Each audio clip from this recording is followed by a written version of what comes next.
जी बिस्मिल्लाहिर्रहमानिर्रहीम। Lecture number 1 है बेटा हमारा, चैप्टर नंबर 15 का इंट्रोडक्शन टू होम्योस्टेसिस। जब वर्ड आ जाए होम्योस्टेसिस तो सबसे पहले तो हम देखेंगे कि ये होम्योस्टेसिस क्या चीज़ है। तो ये देखें जी, आपको ये एक डायग्राम नज़र आ रही होगी।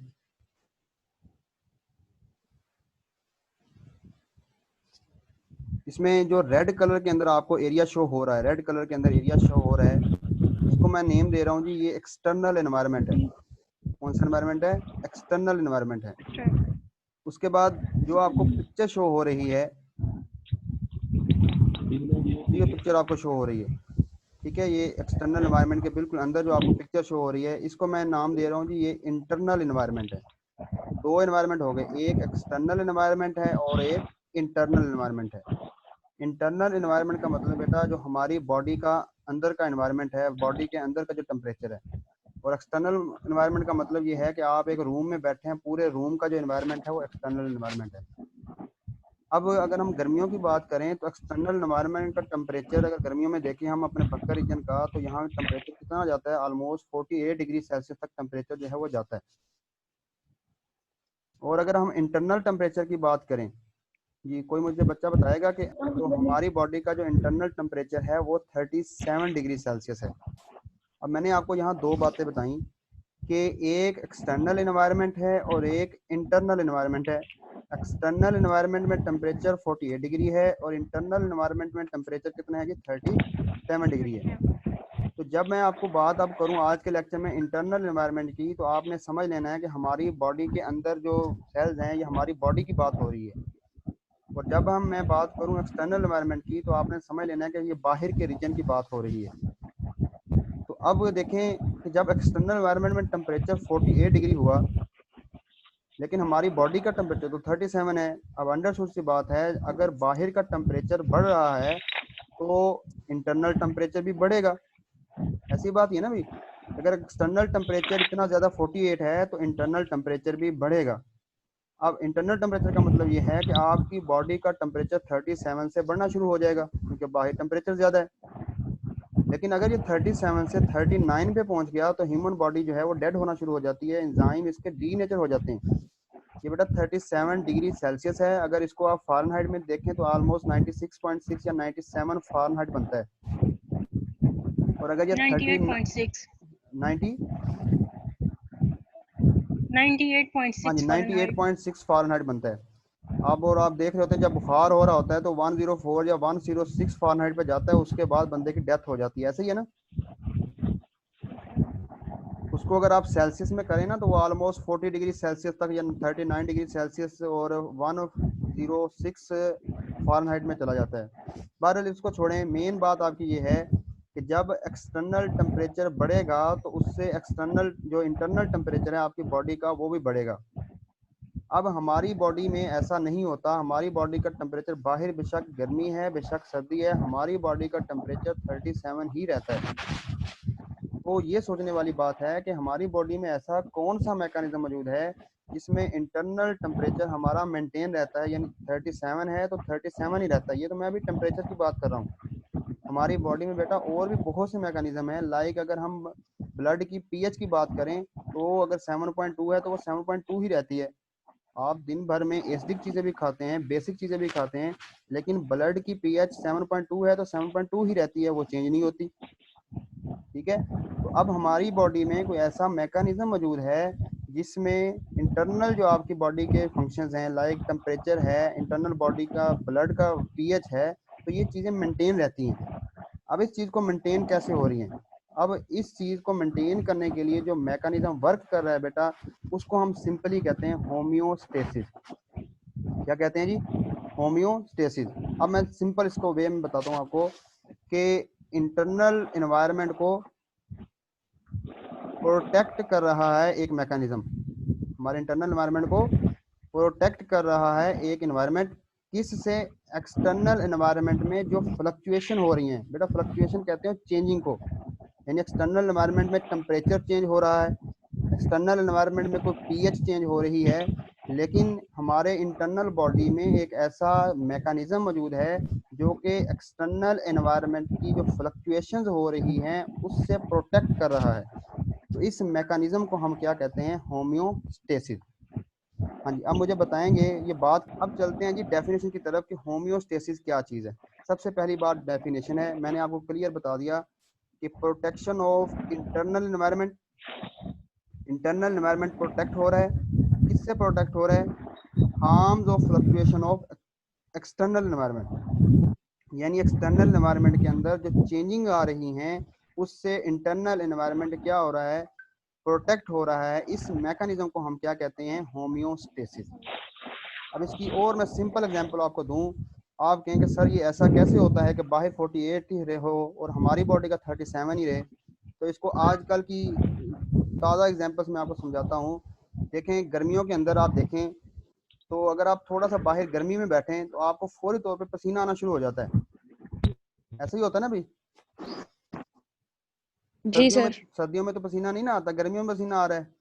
अब इसमें क्या हो रहा है जी कि जब बाहर का टेम्परेचर बढ़ता है तो हमारी बॉडी का टेम्परेचर बढ़ने से पहले जो स्वेट ग्लैंड होते हैं, ये स्वेट ग्लैंड जो है वो स्वेटिंग यानी पसीना बनाना शुरू कर देते हैं। और ये अगर पसीने को अगर आप केमिस्ट्री के लिहाज से देखें तो ये अवेपोरेशन हो रही है, आपकी बॉडी से अवेपोरेशन हो रही है। और ये अवेपोरेशन आपने पढ़ा हुआ है और बड़ा इंपॉर्टेंट शॉर्ट क्वेश्चन भी होता था, evaporation cause cooling. Yes sir. तो ये जो पसीना मेनली है यस ये असल सर। में क्या हो रहा है? ये अवेपोरेशन हो रही है। और अवेपोरेशन से क्या होता है? कूलिंग होती है। इस वजह से आपकी बॉडी जो है बाहर बेशक जितनी मर्जी गर्मी हो, जब पसीना आता है तो पसीने से आपकी बॉडी क्या हो जाती है? कूल हो जाती है, जिसकी वजह से टेम्परेचर जो इंटरनल बॉडी का है वो हमेशा क्या रहता है? बराबर रहता है, ये 37 डिग्री रहता है। चलें, आप कहते हैं सर ये तो गर्मी में हो गया, तो सर्दियों में जब सर्दी पड़ती है तो टेम्परेचर जो है आपका नॉर्मल जो टेम्परेचर है वो 20 से या 18 डिग्री से 20 डिग्री तक चला जाता है। या अगर आप सर्द इलाका जात में जाते हैं वहाँ माइनस में भी टेम्परेचर चला जाता है। तो सर फिर हमारी बॉडी का टेम्परेचर नीचे क्यों नहीं आता? 37 से नीचे क्यों आना चाहिए? क्योंकि पसीना भी नहीं आ रहा हमें। अब इसमें क्या होता है बेटा कि जब सर्दियाँ आती हैं तो सर्दियों में टेम्परेचर बाहर का यानी एक्सटर्नल एनवायरनमेंट का कम हो जाता है। यानी सपोज मैं कहता हूँ कि ये एक्सटर्नल एनवायरनमेंट जो है वो 18 डिग्री सेल्सियस हो गया है, लेकिन आपकी बॉडी जी का सर। कितना रहना चाहिए? 37 रहना चाहिए।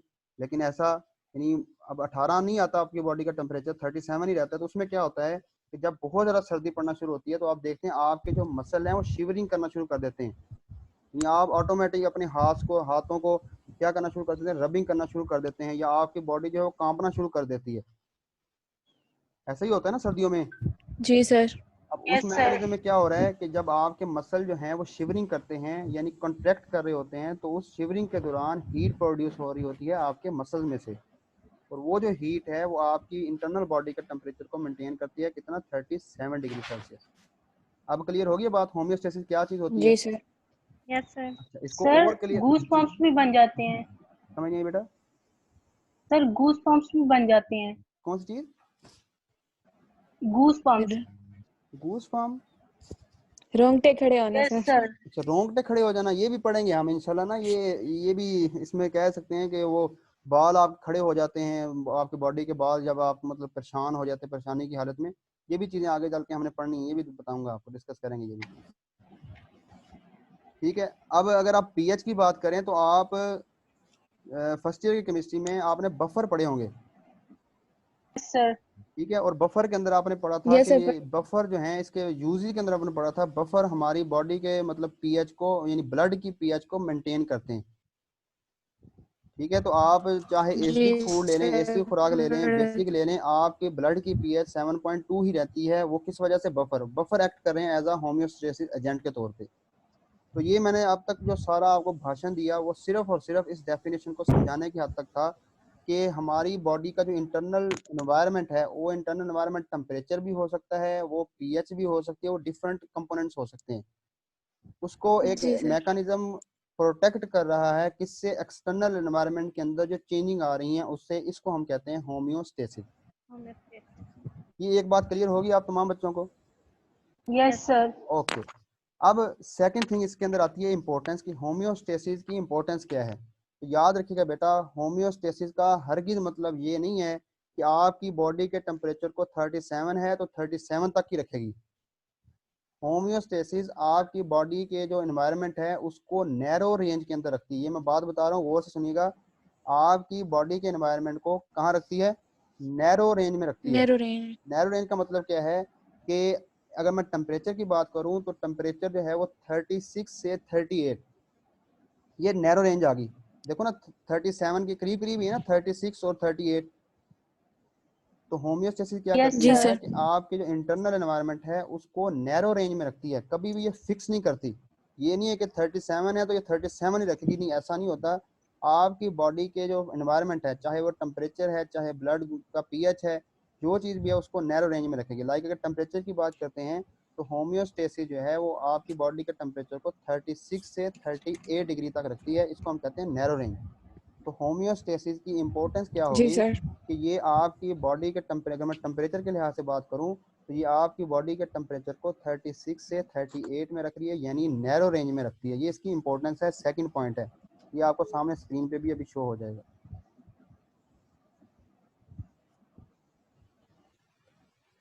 ये देखेंगे इंपॉर्टेंस क्या होगी, keep temperature with in a narrow range. Narrow range मैंने आपको बता दी 36 से 38। ये सेकंड पॉइंट था हमारे इस लेक्चर का। होम्योस्टेसिस क्या है और इसकी इंपॉर्टेंस क्या होती है। Very very important short question, what is homeostasis, give its importance. ये एक लाइन के अंदर आपने इंपॉर्टेंस बतानी है। मैं बाद में आपको ये टेक्स्ट बुक पे निशान भी लगवाता हूँ इंपॉर्टेंस कहाँ लिखी हुई है। यहाँ तक क्लियर होगी बेटा तमाम बच्चों को? Yes, जी sir. Sir. Very good. Next है जी एक्सप्लेनेशन। एक्सप्लेनेशन में हमने बताना है, ये सारा मैंने भाषण आपको जो दिया है ये सारी एक्सप्लेनेशन है कि होम्योस्टेसिस जो है वो वर्क किस तरह करती है।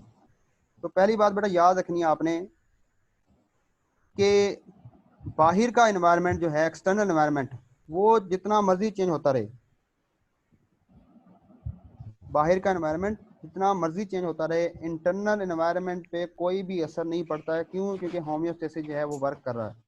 पहला पॉइंट मैंने आपको क्या बताया कि जो होम्योस्टेसिस होती है या जो एक्सटर्नल जब एनवायरनमेंट होता है वो चेंज होता रहता है, लेकिन इंटरनल एनवायरनमेंट पे कोई भी असर नहीं होता। अब जो भी एक सेल डेवलप होता है या जो भी एक ऑर्गेनिज्म पैदा होता है, हर ऑर्गेनिज्म अपनी बॉडी के अंदर इंटरनल एनवायरनमेंट का एक स्पेसिफिक सेट लेके आता है। बात को मैं रिपीट कर रहा हूँ कि जब भी एक सेल डेवलप होता है या एक ऑर्गेनिज्म पैदा होता है तो वो अपने साथ एक इंटरनल एनवायरनमेंट का पूरा सेट लेके आता है। सेट का मतलब क्या है बेटा कि अगर कोई टेम्परेचर को कंट्रोल करना है उसके लिए उसके पास सेट मौजूद होगा, यानी कोई हार्मोन मौजूद होंगे। अगर पीएच को कंट्रोल करना है उसके लिए उसके पास बफर मौजूद होंगे। यानी वो जब डेवलप होगा उस वक्त तो अपने साथ एक पूरा सेट लेके आएगा। यानी जब उसकी एवोल्यूशन होगी, कि बुक वाला बता रहा है कि जब एवोल्यूशन होती है तो हर सेट यानी हर सेल जो है वो एक स्पेसिफिक सेट लेके आता है इंटरनल एनवायरनमेंट का। ये बात क्लियर होगी, पहला पॉइंट। जी सर। Yes, sir. सेकंड बात इसके अंदर क्या है कि एक्सटर्नल एनवायरनमेंट के अंदर टेम्परेचर वगैरह चेंज होता रहेगा, लेकिन ऑर्गेनिज्म जो है उसके अंदर कोई चेंजिंग नहीं आएगी। बुक वाला वर्ड यूज कर रहा है ऑर्गेनिज्म रेजिस्ट। ऑर्गेनिज्म जहाँ है वो वहीं रहता है, उसका टेम्परेचर जहाँ है नैरो रेंज के अंदर या थोड़ा सा ज़्यादा हो जाएगा, थोड़ा सा कम हो जाएगा, लेकिन वो एक्सटर्नल एनवायरनमेंट के अतबार से कभी भी चेंज नहीं करेगा। इस लिहाज से ऑर्गेनिज्म जो है वो चेंजेस को मैनेज करता है और अपने इंटरनल एनवायरनमेंट को प्रोटेक्ट कर लेता है। किससे? एक्सटर्नल एनवायरनमेंट के। इसको हम कहते हैं, क्या कहते हैं जी? होम्योस्टेसिस। यही एक्सप्लेनेशन पॉइंट हैं। ये जो मैंने आपको 4 पॉइंट बताए हुए हैं ये शॉर्ट पॉइंट हैं, ये नहीं लिखने आप लोगों ने। पता लगे कि आप एक्सप्लेनेशन में ये लिख रहे हो कि मैं आपको अभी टेक्स्ट बुक पर निशान लगाता हूँ। मेन यही 5 बातें हैं। पहली बात मैंने क्या बताई कि हर ऑर्गेनिज्म जब डेवलप हो रहा होता है या हर सेल जब एवोल्यूशन हिस्ट्री हो रही होती है उसकी, तो अपने साथ specific set of internal environment लेके आता है। जब एक्सटर्नल जी एनवायरनमेंट सर। के अंदर टेम्परेचर वगैरह चेंज हो रहा होता है उस वक्त ऑर्गेनिज्म जो है वो रेजिस्ट रहता है, उसके अंदर कोई चेंजिंग नहीं आती। और वो इन तमाम चेंजिंग को थ्रू डिफरेंट इंटरनल एनवायरनमेंट के सेट के थ्रू मैनेज करता है। यानी अगर उसने टेम्परेचर को मैनेज करना है तो उसके लिए वो या तो मसल को यूज़ करेगा या स्वेट ग्लैंड को यूज़ करेगा।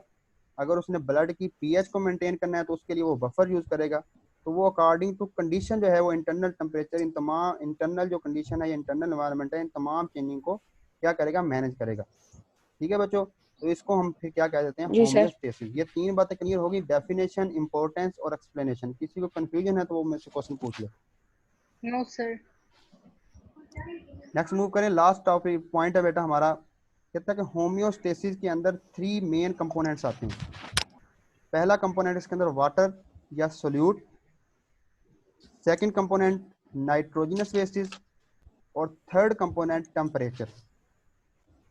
वाटर या solute, third component nitrogenous wastage, sorry second component nitrogenous wastage और थर्ड कंपोनेंट कौन सा है जी, टेम्परेचर। ये होम्योस्टेसिस के कंपोनेंट आ गए। यानी अगर हम अपने इंटरनल बॉडी की बात करें तो हमने इन 3 चीज़ों को डिस्कस करना है। मैंने कल भी बताया था कि हमारे चैप्टर नंबर 15 में 3 पार्ट हैं। किसी को याद है कौन कौन से पार्ट मैंने बताए थे? Yes sir. Water and solute, हमारी बॉडी का वो मैकेनिज्म जो वाटर और सोल्यूट को रेगुलेट रखेगा, मेंटेन रखेगा, उसको हम कहते हैं ओस्मो रेगुलेशन। हमारी बॉडी के अंदर वो मैकेनिज्म, ये मैं डेफिनेशन बताता हूँ, परेशान नहीं होना, सिर्फ पहले समझने पे फोकस करें। जो बच्चे लिख रहे हैं बेटा लिखे नहीं, पहले समझ लें। ये सारी चीज़ें मैंने आपको टेक्स्ट बुक पे दिखानी है, आपकी टेक्स्ट बुक पे ये सारी चीज़ें लिखी हुई हैं। हमारी बॉडी का वो मैकेनिज्म जो वाटर और सोल्यूट को रेगुलेट रखता है, मेंटेन रखता है, उसको हम क्या कहते हैं जी, ओस्मो रेगुलेशन। बात क्लियर होगी? Yes sir. सेकंड नंबर पे नाइट्रोजनस वेस्टेज, हमारी बॉडी के वो मैकेनिज्म जो हमारी बॉडी से वेस्ट, देखो वेस्टेज आ गई ना, अब वेस्टेज का मतलब क्या है, ये हमारी बॉडी में रहेंगी या बॉडी से बाहर जाएंगी? बाहर जाएंगी। बाहर जाएंगे ना, वेस्टेज है ना, नकारा चीजें हैं। तो हमारी बॉडी का जी सर। वो मैकेनिज्म जो नाइट्रोजनस वेस्टेज को बाहर निकालता है, एलिमिनेट करता है, उस मैकेनिज्म को हम क्या कहते हैं बेटा, एक्सक्रीशन। ठीक है, एलिमिनेशन ऑफ नाइट्रोजनस वेस्टेज, इनको हम क्या कहते हैं, एक्सक्रीशन। और थर्ड नंबर पे यस सर। हमारी बॉडी का वो मैकेनिज्म जो हमारी बॉडी के अंदर टेम्परेचर को कंट्रोल करता है, उसको बेटा हम कहते हैं थर्मो रेगुलेशन। थर्म कहते हैं टेम्परेचर को और रेगुलेशन कहते हैं मेंटेनेंस को। तो ये 3 बातें यस होगी। सर। मैंने बताया कि होम्योस्टेसिस के 3 कंपोनेंट हैं, वाटर सोल्यूट, नाइट्रोजनस वेस्टेज और टेम्परेचर। जो मैकेनिज्म वाटर और सोल्यूट को कंट्रोल करता है उसको ऑस्मो रेगुलेशन, जो मैकेनिज्म नाइट्रोजनस वेस्टेज को एलिमिनेट करता है, एक्सक्रीशन, और जो मैकेनिज्म टेम्परेचर को कंट्रोल करता है उसको हम क्या कहते हैं, थर्मो रेगुलेशन। ये समझ आ गई बात? Yes sir. ठीक है, यहाँ यस आके सर। हमारा लेक्चर नंबर 1 कंप्लीट हो गया। इसमें मैंने आपको ओनली 4 थिंग्स बताई हैं। नंबर 1 पे होम्योस्टेसिस की डेफिनेशन है, नंबर 2 पे इम्पोर्टेंस है, नंबर 3 पे एक्सप्लेनेशन है, और नंबर 4 पे इसके कंपोनेंट और आगे ओस्मो रेगुलेशन, एक्सक्रीशन और थर्मो रेगुलेशन की डेफिनेशन है जी। Yes sir. अब जिस बच्चे का क्वेश्चन है वो क्वेश्चन पहले कर ले, फिर मैं टेक्स्ट बुक की तरफ लेके चलता हूँ।